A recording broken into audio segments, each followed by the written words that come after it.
Hello friends, कैसे हैं आप लोग। आशा करते हैं आप लोग अच्छे होंगे। मैं प्रभास कुमार, रेलवे में as a senior section engineer posted हूँ। दोस्तों, आज के इस वीडियो में हम देखेंगे कि जो आप लोगों का ज्वाइनिंग के टाइम में जो आता है फॉर्म, एक अटेस्टेशन फॉर्म, जिसको हम लोग बोलते हैं सत्यापन फॉर्म, उसको कैसे भरें। ठीक ना, क्योंकि बहुत सारे कैंडिडेट्स जो इस फॉर्म को भरने में गलती करते हैं, जिसके कारण उसको डिवीजन में जब रिपोर्ट करने आते हैं ज्वाइनिंग के लिए, तो उस टाइम कुछ ना कुछ दिक्कत झेलना पड़ता है उसको। तो चलिए आज हम लोग बात करेंगे कि आपको सही तरीके से सत्यापन फॉर्म जो है कैसे फिल करना है। देखिए, सबसे पहले देखिए हम सत्यापन फॉर्म निकाल चुके हैं, फर्स्ट पेज। देखिए सबसे पहले यहाँ पर देखिए यहाँ पे मेंशन किया गया है affix sand passport size photograph. मतलब यहाँ पे आप एक फ़ोटो चिपकाना है आपको, और उसको यहाँ से सिग्नेचर करना है। सिग्नेचर ऐसा करना है कि कुछ सिग्नेचर का पार्ट जो इस पे रहे फोटो पे, और कुछ यहाँ लास्ट पेज के बाहर जाए। ठीक ना, इस तरह से साइन करना है कि हल्का सिग्नेचर जो है आधा आधा, मतलब कुछ फोटो पे रहे और कुछ बाहर रहे। ठीक ना, यहाँ चिपकाना है फोटो। उसके बाद देखिए यहाँ पे देखिए फर्स्ट में क्या लिखा हुआ है, full name, name in full in block capital, मतलब कैपिटल लेटर में ही खाली फॉर्म फिलअप करना है। देखिए यहाँ पे है नेम, यहाँ पे है सर नेम। ठीक ना, तो अगर किसी का नाम मान लीजिए रोशन कुमार नाम है, रोशन कुमार, तो रोशन लिखना है यहाँ पे, नेम की जगह पे रोशन लिखना है। ठीक ना, नेम, और सर नेम में कुमार लिखना है। ठीक ना, इस तरह से अगर रोशन कुमार नाम है तो यहाँ पे रोशन और यहाँ पे कुमार लिखना है। ठीक ना,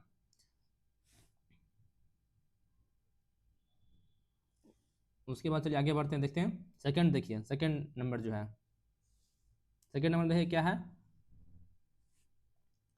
सेकंड नंबर में है पूरा वर्तमान पता। ठीक ना, पूरा वर्तमान पता यथा गांव, थाना एवं जिला, मकान संख्या, गली मोहल्ला, सड़क एवं नगर। ठीक ना, यहाँ पे डिटेल में आप जहाँ रह रहे हैं अभी, वर्तमान पता जो होता है ना, प्रेजेंट एड्रेस जहाँ आप रह रहे हैं अभी, वो डिटेल में यहाँ लिखना है, डिटेल में विथ पिन कोड।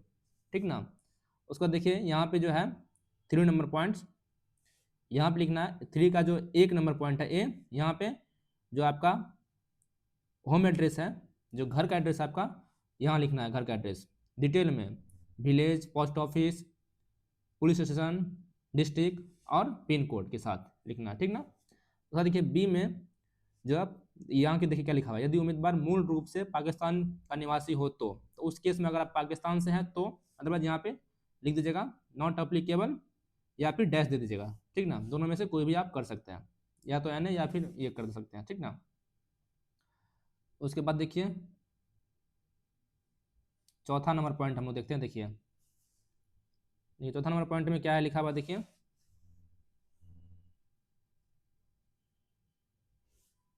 देखिए स्थानों का विवरण जहां आप पिछले 5 वर्षों को अवधि में 1 वर्ष से अधिक समय तक रहे हैं। मतलब ठीक ना, मतलब जिस दिन आप फॉर्म फिलअप कर रहे हैं, इसको जो ये सत्यापन फॉर्म फिलअप कर रहे हैं, उसके 5 साल पहले तक का डिटेल भरना है। ऐसा नहीं कि जैसे मान लीजिए कहीं पर आप 6 महीना रुके हैं, तो ऐसा डिटेल मत देना उसको, 6 महीना का नहीं है वो। देखिए स्पष्ट लिखा है जहाँ आप 1 वर्ष से अधिक रहे हैं। ठीक ना, तो पिछला फर्स्ट, मतलब जहाँ इस जिस दिन फॉर्म फिलअप कर रहे हैं अभी, इसके 5 साल पहले तक का एड्रेस डिटेल लेना। जैसे हम यहाँ पे कहाँ से कहाँ रहे हैं, किस डेट से किस डेट में, फ्रॉम से टू, यहाँ डेट किस डेट से आप किस डेट तक रहे हैं, उसका पूरा एड्रेस। ठीक ना, और डिस्ट्रिक्ट का नेम ऑफ डिस्ट्रिक्ट हेडक्वार्टर, अगर मान लीजिए आप बिहार के किसी डिस्ट्रिक्ट, मान लीजिए किसी डिस्ट्रिक्ट से बिलोंग करता है, तो डिस्ट्रिक्ट का हेडक्वार्टर कहाँ है उसको मेंशन। जैसे मान लीजिए कटिहार डिस्ट्रिक्ट से कहीं से बिलोंग करते हैं आप, किसी गाँव से, तो यहाँ पे कटिहार लिखना है। ठीक ना, और यहाँ पे उसका पूरा डिटेल लिखना है। ठीक ना, अगर मान लीजिए 1 साल रहे आप, मान लीजिए किसी और जगह, तो उसको भरना, फिर अगला नेक्स्ट ईयर कहीं और रहेगा तो उसको इसमें भरना है, लेकिन 1 साल से ज़्यादा रहे हैं तभी। अदरवाइज आप घर का ही एड्रेस पूरा का पूरा यहाँ पे भर सकते हैं, अपने घर का एड्रेस पूरा का पूरा बाय बर्थ टिल नो करके भी पूरा का पूरा अपना होम एड्रेस भर सकते हैं इसमें। ठीक ना, 4 नंबर पॉइंट में। चलिए उसके बाद आगे बढ़ते हैं हम लोग। देखिए 5 नंबर पॉइंट में देखिए क्या है, 5 नंबर पॉइंट जो है देखिए वो है आपका, देखिए पिता का नाम। ठीक ना, पिता का नाम देखिए इसमें लिखा है पिता, पूरा नाम, उपनाम यदि कोई हो, फादर्स नेम। तो यहाँ पे अपने फादर्स का फर्स्ट में 5 का जो 1 नंबर पॉइंट है, इसमें आपका फादर का नाम, नेशनलिटी मतलब इंडियन, जन्म प्लेस ऑफ बर्थ, मतलब जहाँ आपका आपके फादर का जन्म हुआ है वो यहाँ पे लिखना है। मतलब आपका होम डिस्ट्रिक्ट जो है, जो फादर का आपका जन्म हुआ है, होम डिस्ट्रिक्ट आप इसमें डाल सकते हैं, ठीक ना। उसके बाद आपका ऑक्यूपेशन, आपकी फार्मर, ये फार्मर है या फिर क्या है वो इसमें लिखना है, ठीक ना। और इसमें वर्तमान डाक पता, ठीक ना, वर्तमान प्रेजेंट आपके फादर कहाँ रह रहे हैं, और इसमें अस्थायी पता कि आपके फादर का अस्थायी पता क्या है। तो जो आपका अस्थायी पता होगा वही आपके फादर का भी अस्थायी पता होगा, और ये वर्तमान पता अगर दोनों का अगर सेम है तो दोनों आपका परमानेंट एड्रेस इसमें डाल सकते हैं। फिर उसी तरह आपके मम्मी का नाम डालना है इसमें, nationality Indian, date of birth, ये डेट ऑफ बर्थ नहीं, प्लेस ऑफ बर्थ, आपकी मम्मी कब जन्म स्थल जो वो क्या है वो डालना है इसमें, ऑक्यूपेशन, फिर उसके बाद उसका प्रेजेंट एड्रेस और परमानेंट एड्रेस, ठीक। इसी तरह अगर किसी का शादी हो गया है तो वो अपने पत्नी या फिर पति का नाम डाल सकता है, अगर नहीं हुआ है तो इसमें डैश डैश दे के छोड़ दीजिए, कोई इशू नहीं है, ठीक ना। चौथा, अपने भाई का, अगर आपके पास भाई है तो भाई का name, nationality Indian, place of birth, occupation, और इसमें दोनों में एड्रेस, प्रेजेंट और परमानेंट। इस तरह अगर आपके पास बहन है, सिस्टर, तो सिस्टर का नेम, अगर एक से ज़्यादा सिस्टर, एक से अगर मान लीजिए किसी को एक से ज़्यादा सिस्टर है मान लीजिए, तो उसमें इसी में 1 और 2 करके डाल सकते हैं, ठीक ना। तो उसका फिर nationality, place of birth, occupation, address, और ये प्रेजेंट एड्रेस और परमानेंट एड्रेस। ये डिटेल हो गया आपका फैमिली डिटेल, ये हो गया आपका पूरा का पूरा फैमिली डिटेल, 5 नंबर पॉइंट। चलिए उसके बाद हम लोग देखते हैं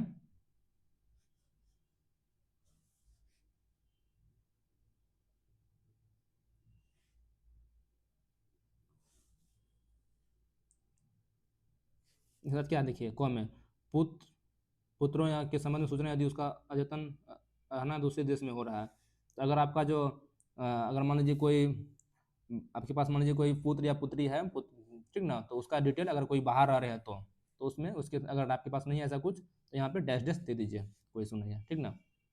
इसके बाद देखिए 6ठा नंबर पॉइंट, नेशनलिटी, यहाँ पे इंडियन लिखना है, इंडियन, इंडियन, ठीक ना। इसके बाद देखिए आपका डिटेल है यहाँ पे 7 नंबर पॉइंट में, डेट ऑफ बर्थ, तो यहाँ पे डेट ऑफ बर्थ डालना है 1 नंबर पॉइंट में। वर्तमान एज, ठीक ना, ये वर्तमान एज जो है जिस दिन आप फॉर्म फिलअप कर रहे हैं उस दिन यहाँ पे आपका जो एज कितना हो रहा है वो यहाँ पे लिख देना है, और साइड में लिख दीजिएगा कि एज ऑन, मतलब किस डेट को आप निकाले हैं, जिस दिन फॉर्म भर रहे हैं वो डेट लिख दीजिएगा यहाँ पे, ठीक ना। प्रेजेंट डेट मतलब जिस दिन आप फॉर्म फिलअप कर रहे हो या फिर जिस दिन आप ज्वाइनिंग करने के लिए जाइएगा, जो भी आपको मन है यहाँ पे डाल सकते हैं, लेकिन यहाँ लिखना है आपको एज ऑन, मतलब किस डेट को आप निकाले हैं लिख दीजिएगा एज ऑन, जो भी डेट है वो मेंशन कर दीजिए यहाँ पे, ठीक, एज ऑन करके, एज ऑन। उसके बाद आपका मैट्रिक परीक्षा का आपका एज कितना था, तो जिस टाइम आप 10th का एग्जाम दिए थे, ठीक ना, एग्जाम नहीं, जिस दिन आपका रिजल्ट आ गया था, रिजल्ट आपका मार्कशीट पे आपका पासिंग जो डेट होगा वो लिखा होगा, तो उस दिन आपका कितना एज था, इसमें ईयर, मंथ और डेज में लिख दीजिएगा, ठीक ना। उसके बाद देखिए 8 नंबर पॉइंट आपका डेट ऑफ बर्थ, ठीक ना। डिस्ट्रिक्ट देखिए जन्म तिथि किस जिले एवं राज्य में है, मतलब आपका जन्म जो है वो किस जिला एवं राज्य में है, तो यहाँ डिस्ट्रिक्ट जो आपका है कॉमा स्टेट जिसमें है वहाँ लिख दीजिए, जैसे मान लीजिए किसी का डिस्ट्रिक्ट मान लीजिए कुछ भी है, मान लीजिए पटना, डिस्ट्रिक्ट पटना हो गया, और यहाँ पे बिहार लिख देना है, ठीक ना। जैसे देखिए जिले एवं राज्य जहाँ आप मौलिक रूप से निवासी है, आपका जो है जहाँ से आप बिलोंग्स करते हैं, आपका जो परमानेंट एड्रेस है वो यहाँ पे डिस्ट्रिक्ट प्लस स्टेट लिखना है। उसी तरह जिले एवं राज्य जहाँ आपके पिता मौलिक रूप से निवासी हैं, जहाँ आपके पिता मौलिक रूप से निवासी हैं उसका डिस्ट्रिक्ट प्लस स्टेट लिखना है, यहाँ डिस्ट्रिक्ट और उसको कॉमा देके फिर स्टेट, ठीक ना। चलिए अगला नेक्स्ट देखते हैं, नंबर पॉइंट देखिए 9th नंबर पॉइंट, देखिए 9th नंबर पॉइंट है आपका धर्म, जो आपका धर्म है वो लिखिए, हिंदू है तो हिंदू, मुस्लिम है तो मुस्लिम, जो भी आपका धर्म है वो लिख सकते हैं। तो देखिए are you a member of schedule caste या शेड्यूल ट्राइब, तो अगर आप SC ST से बिलोंग करते हैं तो यस, अदरवाइज नो लिखिएगा, ठीक ना। तो देखिए आप यहाँ लिखा हुआ है 15 वर्ष आयु से शिक्षा स्थान और स्कूल एवं कॉलेज में बिताए वर्षों के उल्लेख सहित शैक्षणिक योग्यता, मतलब 15 वर्ष की आयु से, जब आपका एज 15 साल हुआ है उस टाइम से आप इसमें डिटेल भरना शुरू कीजिएगा, 15 वर्ष से ऊपर का, ठीक ना। अगर मान लीजिए आप कोई 10th 15 वर्ष से पहले कर लिया तो फिर 10th को इग्नोर कर दीजिएगा, उसके बाद से देना शुरू कीजिएगा। अगर मैं कोई मान लीजिए 10th जो है 15 साल से पहले कर लिया तो 10th को छोड़ के भरिएगा 12th से, मतलब 15 साल की आयु से भरना है आपको, ठीक ना। तो यहाँ क्या भरना है, पहला नंबर पॉइंट जो भी आपका है, जैसे मान लीजिए आप कोई 15 साल की एज में 10th किया है तो यहाँ पे आपका पूरा पता स्कूल कॉलेज का, यहाँ पे 10th का जो स्कूल कॉलेज है वो लिखना है, ठीक ना। या डेट ऑफ एंट्रिंग, मतलब किस डेट में आप वहाँ पे ज्वाइन स्कूल को ज्वाइन किए थे, किस डेट में आप स्कूल छोड़े थे, और एग्जामिनेशन पास मतलब क्या पास किया, तो यहाँ लिखना है 10th। इसी तरह अगर मान लीजिए उसके बाद 12th किए हैं, यहाँ पे 12th का स्कूल का नाम, डेट ऑफ किस दिन आप स्कूल में ज्वाइन किए थे और किस दिन आप स्कूल को छोड़े हैं, और यहाँ पे उत्तीर्ण मतलब कौन सा एग्जाम पास किया, तो 12th एग्जाम लिख दीजिएगा, ठीक ना। उसके बाद मान लीजिए कोई अगर बीटेक किया है, तो यहाँ पे लिखना है बीटेक का कॉलेज का नाम, यहाँ पे किस दिन आप बीटेक में एडमिशन लिए थे और किस दिन आप बीटेक कॉलेज को छोड़े हैं और क्या एग्जाम पास किए हैं, तो यहाँ पे बीटेक, ठीक ना। इसी तरह से भरना है। चलिए ये हो गया। उसके बाद 10 नंबर पॉइंट हो गया। उसके बाद 11 नंबर पॉइंट देखते हैं। 11 में क्या है देखिए, क्या आप निम्नलिखित में से किसी के अधीन कार्य कर रहे हैं या आपने आपने कभी इनके अधीन कार्य किया है तथा केंद्रीय या राज्य सरकार या अर्ध सरकारी इकाई या स्वायत्तशासित इकाई या सार्वजनिक उपक्रम या निजी फर्म या देश सेवा में आज तो आज नौकरियां, अगर कहीं आप जॉब कर रहे किए हैं इससे पहले या फिर कर रहे हैं, तो फ्रॉम टू, ठीक ना, डेजिग्नेशन, यहाँ पे पद नाम, यहाँ पे डेजिग्नेशन डालना है, नेचर ऑफ एम्प्लॉयमेंट आपका टेम्पोररी है, कॉन्ट्रैक्ट है या फिर रेगुलर है, वो कॉमा दे के लिखना है। फुल डिटेल्स एम्प्लॉयर मतलब कहाँ आप जॉब कर रहे हैं, reason for living previous service मतलब किस कारण से छोड़े हैं, छोड़े हैं तो यहाँ पे लिखना है, अदरवाइज नहीं छोड़े हैं तो कंटिन्यू लिखना है यहाँ पे, ठीक ना। इस तरह अगर दो जगह की हैं तो दूसरा यहाँ पे लिखना है, इस तरह से लिखना है इसमें, ठीक ना। इसके बाद देखिए फिर आपका इसमें हो गया, फिर आपका ख नंबर पॉइंट उसी का 11 नंबर का क हो गया, ख नंबर मतलब बी नंबर पॉइंट। देखिए क्या है, इसमें क्या है, क्या आपने पहले निम्नलिखित में से किसी के अधीन नौकरी की थी या भारत सरकार स्वायत्त इकाई विश्वविद्यालय, ठीक ना, स्वायत्त इकाई या फिर अगर कहीं इससे पहले नौकरी किए थे, if the previous employment was under the government of India state government undertaking onward और कंट्रोल बाय, अगर किए हैं तो यस अदरवाइज नो लिखना है, ठीक ना। इसके बाद देखिए इसमें एक और पॉइंट है, क्या आपने केंद्रीय सिविल सेवा नियम 1965 के नियम 5 या इसी तरह के किसी समवर्ती नियम की तरह तरह 1 महीने की सूचना देकर नौकरी छोड़ी थी, क्या आपके विरुद्ध कोई अनुशासनिक कार्रवाई की गई थी या किसी मामले में अपनी सेवा समाप्ति की सूचना देने पर या अपनी सेवा वास्तविक रूप से समाप्त कर दिए जाने से पहले अनुवर्ती तारीख पर अपने आचरण के संबंध में स्पष्टीकरण देने के लिए कभी आपको बुलाया गया था, अगर है तो यस अदरवाइज नो। सभी लोगों को नो ही होगा तो सभी लोग नो ही डालिएगा, ठीक ना। मतलब कहीं पे आप काम कर रहे हैं तो आपके ऊपर कोई कार्रवाई हुई थी यही पूछ रहा है, तो यहाँ पे नो डालना है, ठीक ना। उसको देखिए 12 नंबर पॉइंट, 12 नंबर पॉइंट से देखना शुरू करते हैं हम लोग। देखिए 12 का 1 नंबर पॉइंट देखिए, क्या आप कभी गिरफ्तार हुए हैं, अगर हाँ तो yes otherwise no, maximum no ही करेंगे, ठीक ना। हाँ तो विथ रीजन देना पड़ेगा आपको, ठीक ना। देखिए 12 नंबर में है अगर हाँ तो, ठीक ना। यहाँ पे कभी आप गिरफ्तार हुए हैं, अगर हुए हैं तो यस अदरवाइज नो पे टिक कीजिएगा। क्या आप कभी मुकदमा चलाया गया आप पर, ना लिखने लिखने का मतलब है क्या आप पर, तो यहाँ पे हाँ तो हाँ, नहीं तो नो में टिक कीजिएगा। क्या आप कभी नज़रबंदी की हालत में रखे गए हैं, अगर हाँ यस तो यस अदरवाइज नो टिक कीजिएगा। क्या आप कभी प्रतिबंधित क्या आप कभी प्रतिबंध लगाया गया आपके ऊपर, तो नो टिक कीजिएगा। क्या विधि न्यायालय द्वारा आप पर कभी जुर्माना लगाया गया है, यदि हाँ तो हाँ, नहीं तो अदरवाइज नो। क्या किसी अपराध के लिए विधि न्यायालय द्वारा आप दोषारोपित किए गए हैं, तो अगर यस तो यस अदरवाइज नो करना है। क्या आप किसी परीक्षा से कभी निकाले गए हैं या किसी विश्वविद्यालय या अन्य शिक्षा प्राधिकारी या संस्था द्वारा आप पर कोई प्रतिबंध लगाया गया है, यदि हाँ तो yes otherwise no, maximum no ही लगाएंगे इसमें। इसके बाद देखिए, क्या आप कभी किसी लोक सेवा आयोग या कर्मचारी चयन आयोग द्वारा किसी परीक्षा चयन के लिए निष्कासित किए गए हैं या आयोग ठहराए गए हैं, यदि हाँ तो या हाँ अदरवाइज नो, ठीक ना, अदरवाइज नो पे टिक करना है, ठीक ना। क्या इस सत्यापन फॉर्म के भरे जाते समय विधि न्यायालय में आपके विरुद्ध कोई मुकदमा चल रहा है, अगर सत्यापन फॉर्म जब जब भर रहे हैं तो इस टाइम पे कोई आपके ऊपर मुकदमा चल रहा है, तो अगर ये चल रहा है तो यस अदरवाइज नो करना है। इस सत्यापन फॉर्म के भरे जाते समय किसी विश्वविद्यालय या अन्य शिक्षा प्राधिकारी या संस्थान में आपके विरुद्ध क्या कोई मामला लंबित है, अगर यस तो हाँ, नहीं तो अदरवाइज नो करना है, टिक, ठीक ना। अब देखिए 12 का जो 2 नंबर पॉइंट है ये लिखा हुआ है क्या, देखिए, यदि ऊपर लिखित किसी प्रश्न का उत्तर हाँ है, हाँ में है, तो इस फॉर्म को भरते समय मामला गिरफ्तारी या नजरबंदी या जुर्माना या अभियोग या दंडारोपण या सजा इत्यादि या न्यायालय या विश्वविद्यालय शिक्षा पदाधिकारी इत्यादि के जांच चल रहे मुकदमे के स्वरूप का विवरण पूर्ण दें। अगर इसमें से 12 नंबर का जो पूरा का पूरा पॉइंट है यहाँ से लेके जे तक कहीं यस किए हैं, तो उसका पूरा का पूरा डिटेल आपको देना पड़ेगा, ठीक ना। पूरा का पूरा डिटेल उस विथ पेपर आपको इसमें अटैच करना पड़ेगा, इसमें 12 का 2 पॉइंट के अकॉर्डिंग आपको उसका पूरा डिटेल इसमें अटैच करना पड़ेगा, ठीक ना, अगर कहीं आप यस किए हैं तो। उसके बाद देखते हैं आगे 13 नंबर पॉइंट देखिए। देखिए, अपने इलाके के 2 जिम्मेदार व्यक्तियों के नाम या 2 व्यक्तियों के नाम जो आपको जानते हो, मतलब आपका एरिया, आपके गांव का जो कोई 2 व्यक्ति का नाम दीजिए जो आपको जानते हो, ठीक ना। तो उसमें 1 नंबर पॉइंट में, 2 नंबर पॉइंट में 2 आदमी का नाम डालना है, आपके इलाके का, आपके गांव का, जो आपको जानते हो, ठीक ना, जो जिम्मेदार हो, जो आपके प्रति कोई निगेटिव जो स्टेटमेंट ना दे। जैसे होता है ना पुलिस वेरिफिकेशन, तो उस टाइम में इन दोनों से पूछा जाएगा जनरली, ठीक ना। तो कोशिश कीजिए जो आपको जानते हैं उसी का नाम दीजिए इसमें। उसके बाद देखिए यहाँ पे साइन सिग्नेचर करना है, प्लेस, ठीक ना, आपका जो प्लेस है, और डेट डालना है यहाँ पे,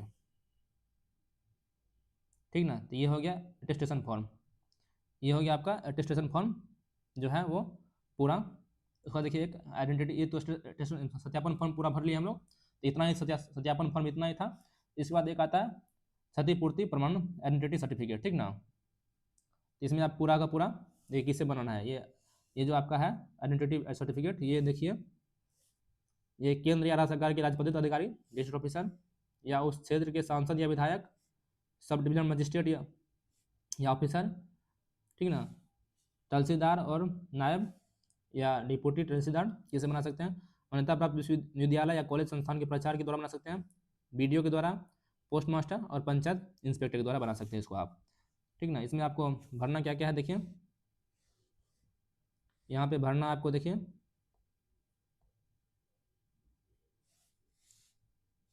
अपना नाम भरना है, यहाँ पे अपने फादर्स का नाम भरना है, और कितना दिन से आपको वो जानता है, वो जो इसमें साइन कर रहे हैं वो इसमें भरना है, जो सिग्नेचर करेंगे, ठीक ना।